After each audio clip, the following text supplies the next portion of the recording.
pourquoi, un contrat pour assurer la descendance, pour assurer la lignée du sang. Alors, je vais vous faire un aveu. Moi, ce qui me séduit, ce qui m'attire, ce qui m'intéresse, ce qui me fascine dans tous ces textes médiévaux, les vies de saints, Saint-Georges, Saint-Madelguer, Saint-Roch, etc., c'est deux choses. Tout d'abord, ce sont des textes où il y a vraiment une présence de l'imaginaire et de la réalité. Et puis, il y a ma fréquentation de tous ces textes m'a fait apprendre quelque chose. Ça, c'est une grosse cerise sur le gâteau. Les écrivains, les auteurs de ce genre de textes, ils savent ce qu'ils font. Et très souvent, et je pense même que c'est une des raisons pour lesquelles certains peuvent se passionner pour rechercher des textes et en faire l'exégèse, etc., souvent, les auteurs eux-mêmes donnent des clés. Ils donnent des clés de compréhension. Et je crois qu'il y a un élément important dans cette histoire. Je reviens un peu en arrière. Nous étions arrivés au mariage. Je reviens à la préface. Donc les toutes premières lignes du texte de la Vita Prima de Vincent, de la Vita Vincentii Prima. La vie de Saint Vincent, elle commence avec une préface. Et avec un développement un peu curieux aussi. Quelque chose qui a priori n'a rien à voir dans l'histoire. Et ça commence comme ça. Le prophète Moïse. Il s'agit en fait d'un récit de l'Exode. Et il reprend un passage de l'Exode où Moïse dit, pour faire tout ceci, quand Dieu lui dit, surtout pas de sculpture, pas d'idole, pas de pierres sculptées, etc. Par contre, il faut me faire un tabernacle. Et pour faire le tabernacle, j'ai besoin d'or, d'airain, de fer, de bois, enfin, etc.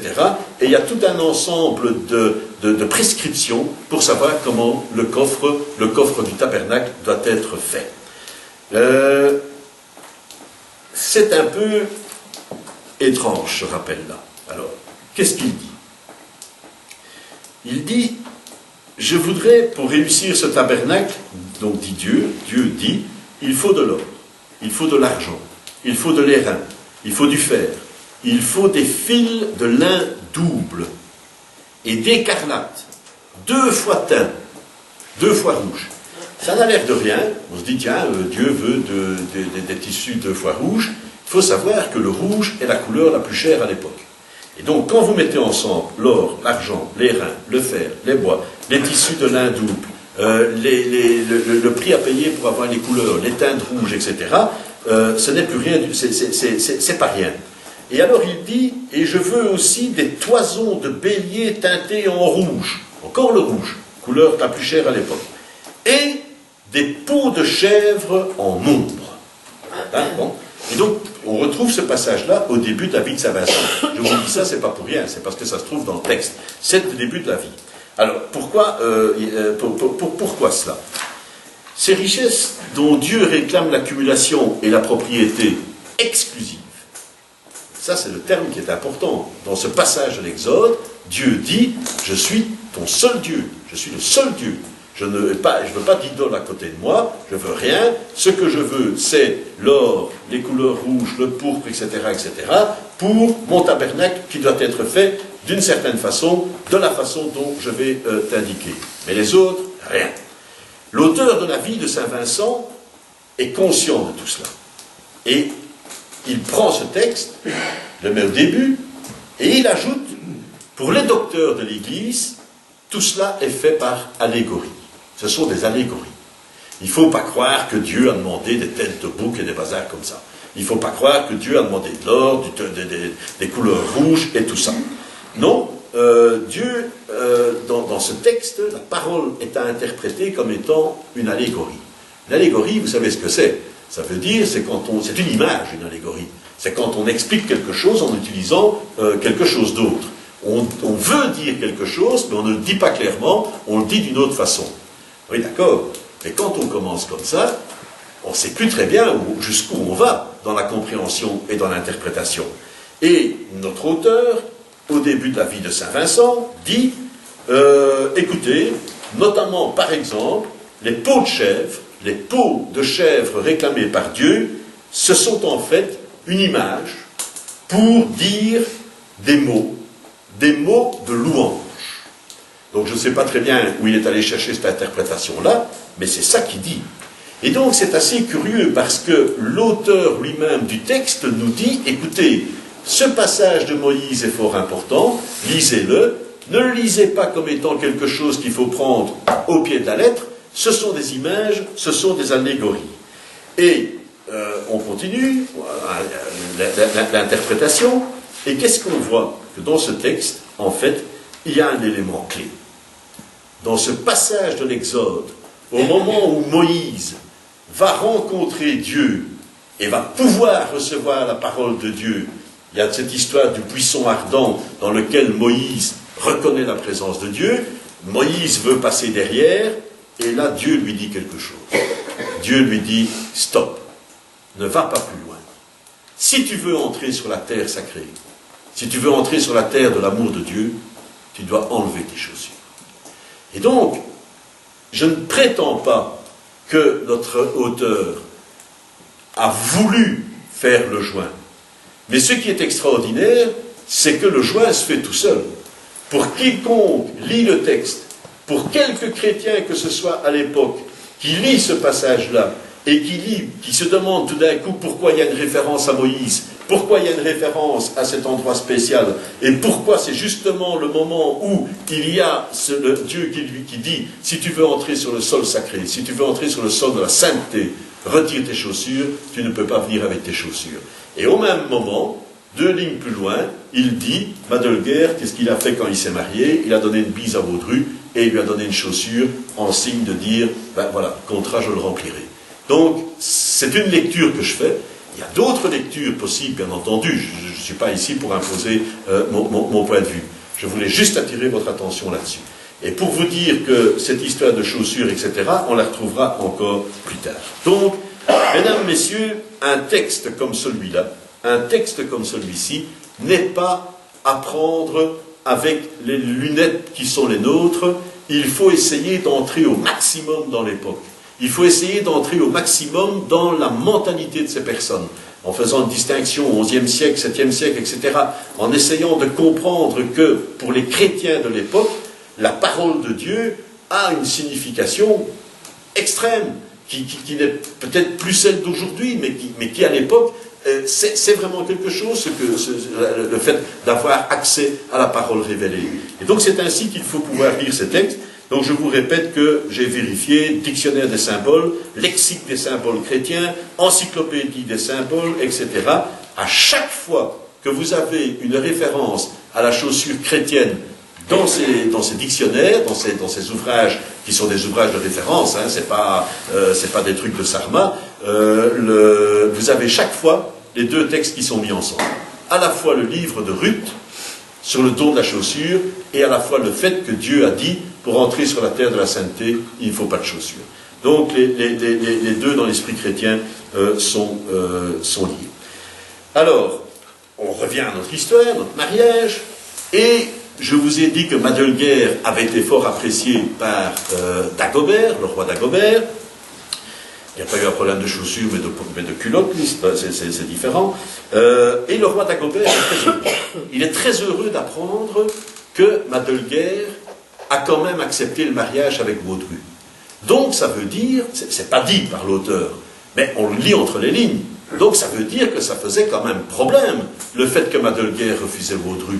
C'était pas un truc comme ça en l'air. Même le roi Dagobert était au courant. Même le roi Dagobert se demandait, d'après le texte de l'auteur, hein, parce qu'il n'est pas vérifié que Madelguer a vraiment connu Dagobert. C'est encore un autre pan de la recherche. Mais pour l'auteur du XIe siècle, cette histoire de refus du mariage, Dagobert en était informé.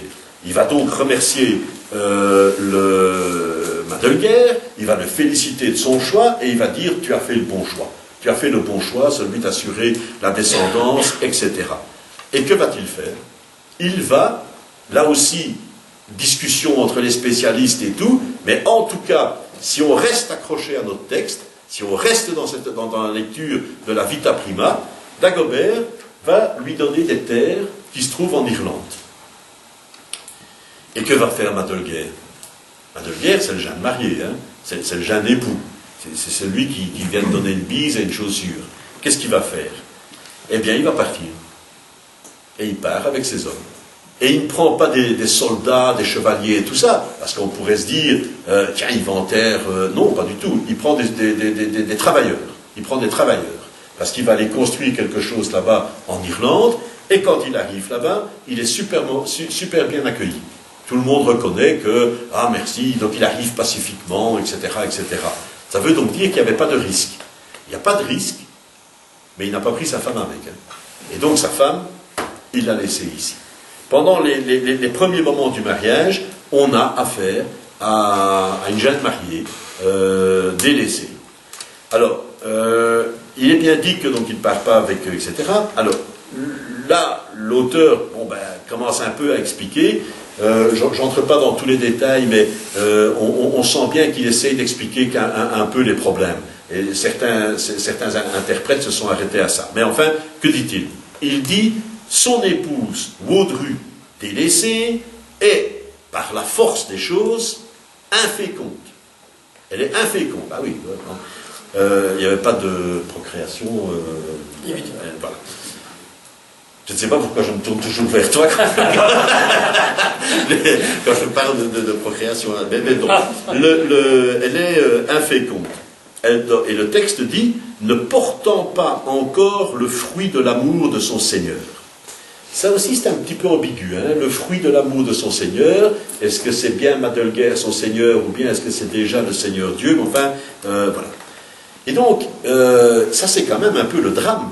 C'est le drame. Pourquoi? Puisque le mariage a eu lieu pour qu'elle soit enceinte, pour qu'elle assure la descendance. Il n'y a rien de pire pour une femme à l'époque que de ne pas avoir d'enfant, de ne pas assurer la descendance. Et la pire chose qui puisse arriver, évidemment, c'est que l'honneur de cette femme soit douteux. C'est toutes ces histoires des chevaliers qui partent, des ceintures de chasteté, et tous ces bazars-là. Pourquoi? Évidemment, le fait d'être trompé par sa femme, ce n'est jamais gai, mais le problème à l'époque, c'est que la tromperie peut inclure dans la lignée, donc dans le sang, dans la descendance, un bâtard, quelqu'un qui n'est pas du sang, quelqu'un qui n'est pas de la descendance. C'est à tel point vrai que lorsque c'est le chevalier, donc l'homme, qui féconde une femme qui n'était pas la sienne, il n'y avait pas de problème. Il était reconnu comme étant un des fils de la lignée. Par contre, si jamais la femme mettait au monde un enfant qui n'était pas de la lignée, donc qui n'était pas du mari, là je lui souhaitais bonne chance. Charles Martel, dont j'ai parlé tout à l'heure, n'était pas le fils légitime de Pépin, il était le fils de Pépin et de la belle Alpaïde. C'est comme ça qu'elle était appelée, Alpaïde. Et on l'appelait la belle Alpaïde. Et c'est parce que Lambert a été furieux de ça que Pépin a fait tuer Lambert. Donc, on ne rigolait pas à l'époque. On ne rigolait pas à l'époque avec tout ça. Donc voilà, grand problème pour Waudru. Elle a été épousée pour donner naissance à l'enfant. Son homme est parti. Elle est inféconde. Et donc, elle commence déjà à sentir tous les reproches qui pèsent sur elle. Parce que la pauvre, elle reste ici avec sa famille, avec sa belle famille. Donc, voilà. Moralité, qu'est-ce qu'elle fait? Elle part. Et elle prend ses hommes les plus fidèles et elle va rejoindre son mari en Irlande. Son arrivée est présentée indiscutablement dans le texte comme étant l'occasion de réjouissance. Je pointe quand même ceci. Il n'est pas dit, il n'est pas écrit que Madelguer saute dans les bras de Waudru. Ils sont quand même jeunes mariés, hein. Il n'est pas dit qu'il dit je t'aime, etc. Non, il la regarde, il l'admire pour sa fidélité, sa ténacité, et il lui demande pour quelle raison es-tu venu ici? C'est quand même assez horrible pour cette fille. Donc voilà, il faut quand même reconnaître que la jeune mariée, à mon avis, donc elle a quoi? Elle a 13-14 ans à ce moment-là, je ne connais pas l'âge exact, mais donc la pauvre, voilà, elle s'amène, voilà, bon, c'est un film, hein, cette affaire-ci. Alors, et c'est Waudru qui répond, « Je suis ici pour l'amour que je te porte ». C'est la première fois que le mot « amour » intervient. Alors, leur séjour commun se passe bien, ils vont se consacrer à des actes de charité, au service de Dieu, ça va prendre une grande partie de leur temps, mais peu de temps après, Baudru est enceinte. Elle est enceinte et elle va accoucher, toujours selon notre texte, d'un premier fils, Landry. Il va être formé par les clercs et il va demander à son père l'autorisation de porter la tonsure et donc d'entrer dans les ordres. Et Magdelaire est alors très heureux. Il est très heureux. Il est pris d'une, je cite, profonde admiration. Et il dit, « Tu étais mon premier-né, et c'est pourquoi je voulais que tu te maries. Mais si Dieu te juge digne d'accéder à son propre service, que sa volonté, plutôt que la nôtre, se fasse. » Ça, mesdames, messieurs, c'est ce que Louis Madelguer aurait voulu entendre quand son père l'a obligé à épouser Baudru. Quand il dit que sa volonté et non la nôtre soit faite, c'est comme s'il disait que ta volonté soit faite et pas celle de mon père, pas celle que mon père m'a obligé à suivre. Et donc c'est une phrase, et c'est la raison pour laquelle je vous l'ai dit, il y a une partie d'interprétation littéraire dans ce que je dis. Mais tout ce que je vous dis se trouve dans le texte du XIe siècle. Alors on peut dire que le texte est arrangé, on peut dire que le texte reprend des éléments plus certains, d'autres moins certains, etc. Il n'y a aucun problème, tous les exégètes, et ils sont nombreux, se penchent sur le sujet. Mais si on prend le texte comme étant un texte qui a quand même été écrit par quelqu'un au XIe siècle, qui était de la région, qui était quelqu'un qui visiblement a reçu commande de la part de Soigny pour écrire ce texte-là, qui est quelqu'un qui savait écrire, ben voilà, il faut le prendre comme étant un texte qui est à lui-même sa propre vérité. Et moi je prétends que cet homme était doué, que cet homme savait faire passer des choses, même à la limite sans les formuler, mais on les comprend. Et c'est ça qui fait, ça je vous en fiche mon billet, je vous mets au défi, vous commencez à lire le texte, vous n'arrêtez pas. Donc c'est quand même bien écrit. Il faut reconnaître que c'est bien écrit, parce que parfois, les textes du Moyen-Âge, c'est quand même parfois un peu rebutant. Ici, vous entrez dedans, vous n'arrêtez pas. Alors, c'est donc important, je pense qu'il y a quelque chose comme un phénomène, tout d'un coup on se retrouve comme dans une scène qui est une répétition de ce que lui-même a connu et qui ne s'est pas terminé de la même façon, puisque lui finalement a dû se marier, donner la chaussure, se retrouver avec Baudru. Alors, par cette incise, plutôt que la nôtre, je pense qu'il insiste vraiment sur le fait que lui y a été contraint. L'évocation de la vie de Saint Vincent, sans le rappel allégorique, mais qui est clairement audible par les chrétiens du fait de Moïse, de sa foi, etc., me semble qu'il faut l'interpréter comme ça. Je pense, maintenant on va commencer à entrer dans la grande question de savoir qui des deux a influencé l'autre. Je pense que la foi de Madelguer était, depuis le tout début, solidement ou terriblement présente en lui. Ça, c'est vraiment l'impression que j'ai. Après avoir lu la vie de Baudru, la vie des filles, la vie du père, Madelguer, etc., moi, j'ai le sentiment que nous avons affaire avec Saint Vincent à quelqu'un qui, depuis le début, depuis très tôt, est habité par la foi.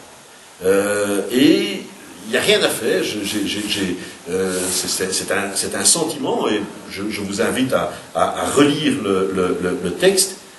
On a quand même le sentiment que la perte de la chasteté, voire même de la virginité, a fait question pour lui. Il faut pas oublier que la chasteté est une valeur fondamentale de la société chrétienne de l'époque.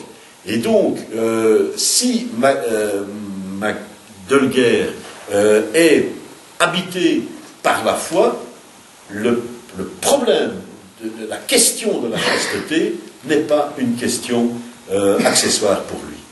Donc, voilà, il a quand même refusé à un moment donné le mariage qui lui... Donc, on ne parle jamais, à aucun moment, d'une autre histoire d'amour. Hein.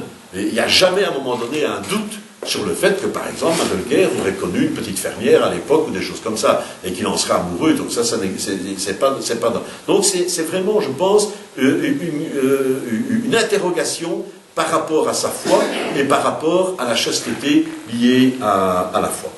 Par la suite, Vaudru engendra encore 2 filles, Madelbert et Aldetrude. Landry va devenir chef d'église à Metz, en tout cas d'après les exégètes, ou bien pour certains à Meaux. Les 2 filles ont été confiées à la sœur de Vaudru, Aldegonde, qui, je vous le rappelle, est à Maubeuge, et puis il va y avoir un 4e enfant, Dantelin, mais il est bossu et il va mourir très rapidement. Alors, à un certain moment, Madelguer va faire un rêve. Il va rêver qu'un ange du Seigneur va lui apparaître et va lui recommander de se rendre dans la ville de Haumont, Altus Mons en latin, sur la Sambre, pour y construire une église en l'honneur de Saint-Pierre. Il va se réveiller et il va se prêcher à lui-même. 20 est le siècle, 20 est le siècle, 20 sont ses plaisirs, 20 est la gloire du monde. Il vaut mieux l'abandonner, il vaut mieux abandonner le monde et suivre Dieu. Il appelle alors Vaudru et ses amis et il leur raconte son rêve. Et il va se mettre d'immédiatement en route avec des hommes fidèles. Et se mettant en route, à un moment donné, il va reconnaître l'endroit où Dieu, dans son rêve, lui a dit qu'il fallait construire l'église dédicacée à Saint-Pierre. Les travaux commencent, Madelguer fait ajouter des habitations autour de l'édifice, et il organise le séjour, tout ce qui était nécessaire aux moines, l'alimentation, les vêtements, etc. Il paye tout de sa bourse. Il édifie également à côté le domaine de Givry, et le plus important à ses yeux, c'est l'abandon de ses propres biens, c'est le partage de sa richesse, c'est le sacrifice de tout ce qu'il possède à Dieu. Rien ne l'arrête, il paye tout. Il paye les constructions, les vêtements, la nourriture, tout ce qu'il faut. Il revient ensuite auprès de son épouse, Vaudru, et il lui parle de son désir de se consacrer à la vie monacale. Il lui fit part de tous les mouvements de son cœur, donc je cite, et il entreprit de la persuader de lui donner la permission d'abandonner le monde. Selon la Vita Prima, c'est donc Madelguer, c'est de Madelguer qu'est venu le désir du retrait monacal, de l'abandon mondain. Mais c'est aussi, pour le formuler en termes plus prosaïques, de Madelguer qu'est venue l'idée de la séparation entre les époux. Donc il a appelé sa femme, il a dit, voilà, moi je veux me consacrer à la vie monacale, j'ai pas envie qu'on m'empêche de le faire, etc., etc. Le texte dit, cette nouvelle l'attrista beaucoup. Cette nouvelle l'attrista beaucoup. Qui? Vaudru, pas Madelguer. Et pour Madelguer, au contraire, il est dit que celui-ci, je cite, désirant de toute la force de son esprit s'attacher à Dieu, il n'arrêtait pas chaque jour de demander à Vaudru l'autorisation. Donc il n'arrête pas, il revient sans arrêt, il répète, etc., etc. Et à la fin, celle-ci se résigne. Le latin dit concessit, c'est-à-dire céda, c'est plutôt concéder, elle a concédé le fait, donc le cum en latin dit qu'elle marque son accord aussi. Parce que c'était pour Dieu. Donc tout ça est toujours important de toujours préciser que c'est pour Dieu. Il n'y a pas une autre femme dans les parages. Madelguer en fut heureux. Mais que firent-ils alors? Qu'est-ce qu'ils font alors, les 2 époux? Donc vous avez, on a refait ensemble tout le parcours, tout le cheminement de leur vie, le mariage un peu obligé, l'absence du jeune époux, les retrouvailles, les enfants, et puis l'appel de Dieu, le travail de conviction qui est fait de la part de Madelguer auprès de Vaudru, et finalement, elle cède, elle concède, oui. Qu'est-ce qu'ils font alors? Je vous le lis. Ils posèrent tous leurs biens devant eux et les partagèrent. L'or, l'argent, les pierres précieuses, les vases, toutes les parures royales, etc. Et donc, maintenant vous vous souvenez des raisons pour lesquelles j'ai insisté tout à l'heure en revenant sur la préface, sur le fait que dans le texte de l'Exode et de Moïse, tous ces éléments-là sont présents. Et donc notre écrivain, je l'appelle comme ça maintenant, notre écrivain, c'est ce qu'il fait. Il a annoncé la couleur, il a dit en commençant, je sais pas, si vous prenez un grand roman, je sais pas, si vous prenez À la recherche du temps perdu de Marcel Proust, il y a la première phrase qui commence, « Longtemps je me suis couché très tôt ». C'est une petite phrase, et puis après tout le livre, il explique ce qu'il a voulu dire, pourquoi il s'est couché tôt, etc., ce qui arrivait, etc., etc. Bien ici, c'est un peu le même mécanisme. Notre auteur est allé reprendre un passage de l'Exode, où il y a cet appel aux pierres précieuses, l'or, l'argent, etc., avec en plus la petite histoire des chaussures, mais c'est vraiment ce que font les deux époux. Et ceci confirme l'attitude de Madelguer au début, lorsqu'il dit « voilà la chaussure » en signe de contrat. Et maintenant, au moment où ils vont se séparer, pleure pas, ou Audru pleure, mais ils se mettent tous les deux à partager l'or, l'argent, les pierres précieuses, les vases, toutes les parures royales qu'ils avaient en abondance, les vêtements de soie et tout le mobilier de la maison. Ça, encore un détail dans lequel je n'entre pas, mais tous ces biens-là, c'est un peu comme un divorce moderne. Il y a les choses qui peuvent être partagées ainsi, mais il y a le bien commun, la communauté. Et donc, ici, on ne parle pas de la séparation des terrains, des territoires, des maisons, de tout ce qui est immobilier. Ici, c'est une répartition de tout le mobilier, de tout ce qui est mobilier. Donc ces biens sont en partie destinés à construire des églises, à aider les pauvres, à racheter des prisonniers. L'autre partie est divisée entre les descendants, les 3 enfants, et les époux séparés ne gardèrent rien de leurs biens communs. C'est dans le texte. C'est pas moi qui l'invente. Donc ça veut dire que, ok, bon d'accord, on se sépare, on va négocier, ça c'est à toi, ça c'est à moi, ça c'est à toi, c'est à moi, ça on n'y touche pas, c'est pour les 3, c'est pour les enfants, et tout ce qui est bien commun, on n'en garde rien. C'est presque un texte notarial ceci, hein, parce que les biens communs, ils n'en veulent plus. Ça ne veut pas dire que les biens propres qu'ils ont amenés dans le mariage ne leur reviennent pas. Et c'est ça qui précisément fait la richesse de Madelguer. Il va acheter les terrains après avec ses propres biens à lui. Il y a un élément curieux dans toute cette histoire, et ça c'est pas moi qui le soulève, c'est de Vries, de Wara, etc., et beaucoup d'autres, c'est le fait que Waudru a demandé à quelqu'un d'acheter la butte de Mons sur laquelle elle va créer Mons. Ça, c'est un point d'interrogation. D'où vient l'argent? Pourquoi elle procède comme ça? Pourquoi elle ne s'installe pas sur un bien qui est à elle, qui n'est plus à son mari? Voilà, je n'ai pas la réponse, mais je vous dis donc que je ne suis pas le seul à lire le texte avec aussi l'œil d'un notaire. On a affaire à un contrat. Alors, Madelguer salue sa femme, ses fils et ses filles, sans oublier ses parents et ses amis, et il part pour le monastère d'Aumont. Là, il prit l'habit monacal, après avoir délié ses liens conjugaux. Donc je cite, hein, après avoir délié ses liens conjugaux. Une fois encore, il faut prêter attention aux mots. La traduction interprète le texte latin, donc bien comme si c'était Madelguer qui avait délié ses liens conjugaux. Or, le texte est un peu ambigu en latin. Le texte dit « Salutis vinculis coniugalibus », ce qui veut dire « les liens conjugaux étant déliés ». Donc là, on ne sait pas exactement qui a pris l'initiative. Il est dit malgré tout, et quand même l'homme n'est pas mauvais, il est donc dit, qu'il conserve son affection à Waudru. À ce passage succède un commentaire, une explication de la décision prise par Madelguer. Explication qui est fournie par l'auteur du XIe siècle de la Vita Prima. Tout qui a appris à supporter le corps de matière terrestre doit veiller à ne pas se laisser entraîner dans ces choses. Dans ces choses.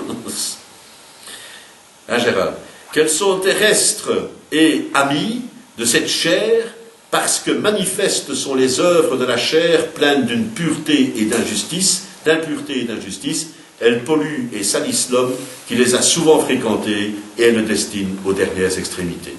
Donc il y a une explication qui est introduite par l'auteur. Il faut se méfier du corps. Il faut se méfier de la matière terrestre. Il ne faut pas se laisser entraîner à des choses qui sont terrestres, mais qui en fait conduisent aux dernières extrémités.